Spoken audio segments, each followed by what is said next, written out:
My name is Daniel, and I should be dead. This happened in Nome, Alaska, in the winter of 2004. If you've ever been there, you know the town is small, remote, frozen almost all year, with nothing but white tundra stretching as far as the eye can see. It's the kind of place where silence weighs on you, and where one wrong step can make the snow itself swallow you whole. That year, people were already whispering about the disappearances.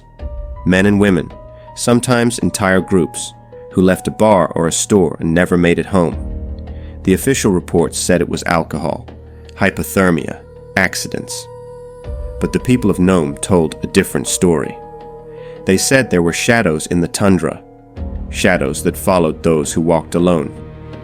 I never believed it, until that night. I had been working late at the fish plant on the edge of town. When I left, the streets were empty, with that kind of emptiness that feels wrong.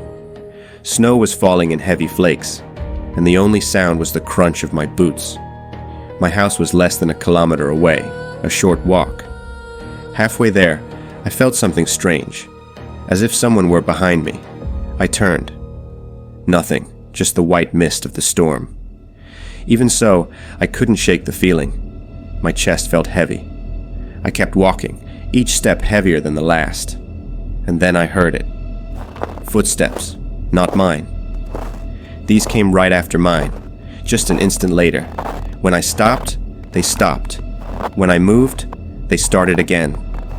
I pointed my flashlight behind me, but it only lit the snow. Still, I swear I saw something move at the edge of the light. A tall, black silhouette for a second, and then nothing. I tried to convince myself it was my mind, the wind, the storm. But then I heard my name. At first it was soft, almost dragged by the wind. Daniel. My heart stopped. No one should have been out there. It came again, louder, distorted, like a voice on a broken tape recorder. Daniel. I ran. The snow blinded me. The cold burned my lungs. But I didn't stop. Behind me, the footsteps grew stronger, faster, marking a rhythm that wasn't human. Every few seconds, the voice came back, closer, as if it were trying to imitate someone I knew. I dared to look back, and I saw it. A tall, thin shadow with arms far too long, moving in step with me. It didn't run, it slid, each stride mirroring mine, its head tilted as if studying me. Its silhouette was darker than the night itself, as if it had been cut out of reality. The more I ran, the closer it seemed to get. I don't remember falling, but I woke up face down in the snow, half buried. My flashlight was gone. My body was numb, the world spinning. And then, above the wind, I heard it breathing. A slow, deliberate breath, just inches from my ear. I couldn't move. I couldn't scream. I just prayed someone would find me. And suddenly, as quickly as it had appeared, the breathing stopped. When I lifted my head, the shadow was gone. Hours later, a search party found me unconscious on the outskirts of town, with the first signs of frostbite. They said that if I had been out there 30 minutes longer, I would be dead. When I told them what I saw, they looked at me with pity. "You're not the first," one of them murmured. That's when I learned about the others. Dozens of people who had vanished over the years. Bodies that were never found.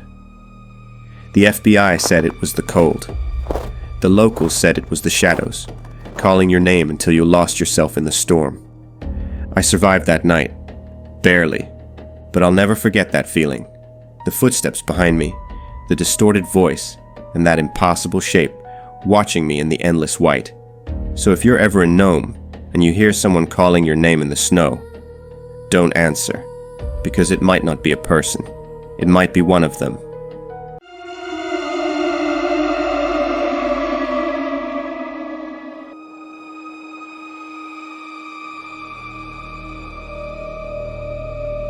My name is Andres, and there are nights when I still have to remind myself that I breathed. It was the winter of 1981, when I stubbornly believed that solitude was a cure. I wanted to isolate myself. A small cabin, far from roads and phone signals, a couple of weeks with firewood, a battery radio, and a fridge full of cans. I thought silence would be medicine. I didn't know silence could be something that listens. The cabin was buried among old pines, half an hour's walk from the last snow trail that still showed the marks of snowmobiles. When I arrived, the chimney smelled of mold and damp wood. The house had that sad advantage of abandoned places. It seemed to be waiting for me, as if in the dust there were traces of routines that weren't mine, but that I was about to imitate. I lit a fire, hung clothes on an improvised line, measured the distance to the river with my flashlight. The first night was exactly what I had been looking for: wind, a hot soup, and the sweet emptiness of being alone. The second night, something changed. It wasn't a spectacular noise, just a trace, a sign. I began to hear footsteps, slow, measured, as if someone were walking on the roof, outside or in the corridor leading to the door. I got up, opened the curtain. The snow shone under the moon, untouched, without footprints. All there was the cold and a couple of creaking trees. I closed the curtain and told myself it was an animal, maybe a moose, but the feeling stayed. The impression of someone circling the house, testing the locks before entering. I didn't call anyone. There was no one to call. I lay down with the flashlight in my hand and listened to the steps fade, as if someone had walked away on purpose. The third night it intensified. The footsteps returned and stayed. This time, they weren't walking outside. They were walking inside.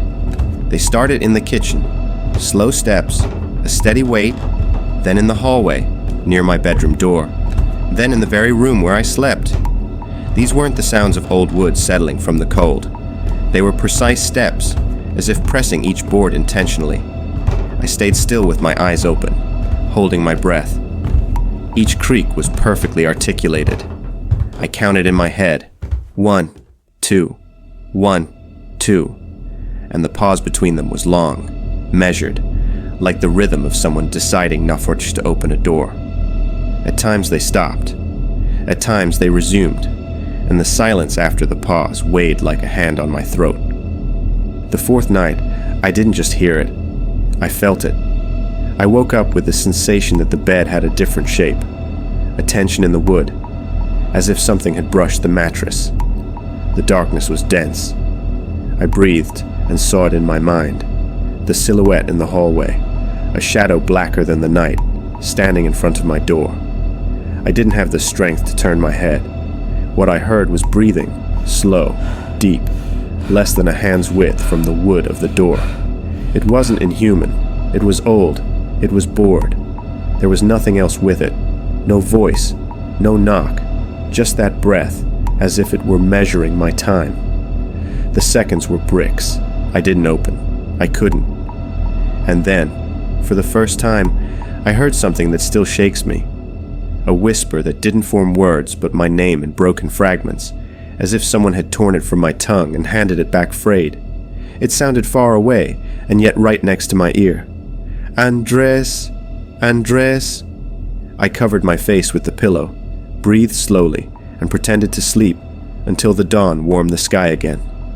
In the morning, my coffee cup was out of place, on the other side of the table.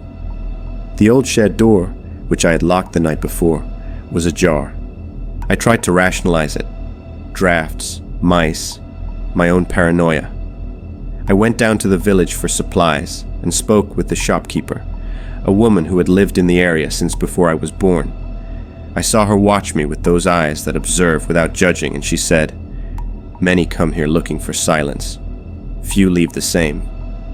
The cabin keeps company, boy, and it's not the company you expect." It sounded like a joke until I returned to my refuge. The fifth night was the breaking point. At midnight, I woke up with a sharp pain in the palm of my hand. I couldn't explain it, but when I slid my fingers under the blanket, I felt an indentation, as if something had gripped my wrist and pulled, a circular pressure, not deep, but real. I got up and went to the kitchen. The footprints in the snow outside were strange. Not boots, not any known animal. They marked an irregular path, ended in nothing 5 meters from the door, and then began again farther on, as if someone had floated above the ground. On the wall near the entrance were fine scratches, parallel to each other, like long fingernails dragging along the paint. There were no signs of domestic animals. That night, I heard for the first time a clear voice among the knocks and the breathing. It didn't speak my name, but a phrase it repeated like a litany. Stay. Don't go. It was a hollow, insinuating voice, promising company and punctual betrayal. I tried to pack my things at dawn. The snowmobile wouldn't start. The battery wouldn't take a charge. I spent hours cranking it until, with numb fingers, I managed to get it running. Before leaving, I looked at the cabin one last time. In the window of the second floor, something moved. I couldn't make out a shape, only a shadow returning my gaze. And for an instant, I thought I saw 2 eyes reflecting the snow. I stumbled down the trail, convinced I'd left it behind. Days later, I discovered I wasn't the first. Old letters, diary entries someone had left in a drawer, accounts from travelers who wrote of identical nights, of breathing at the threshold, of objects moving places, of marks on their skin like mine.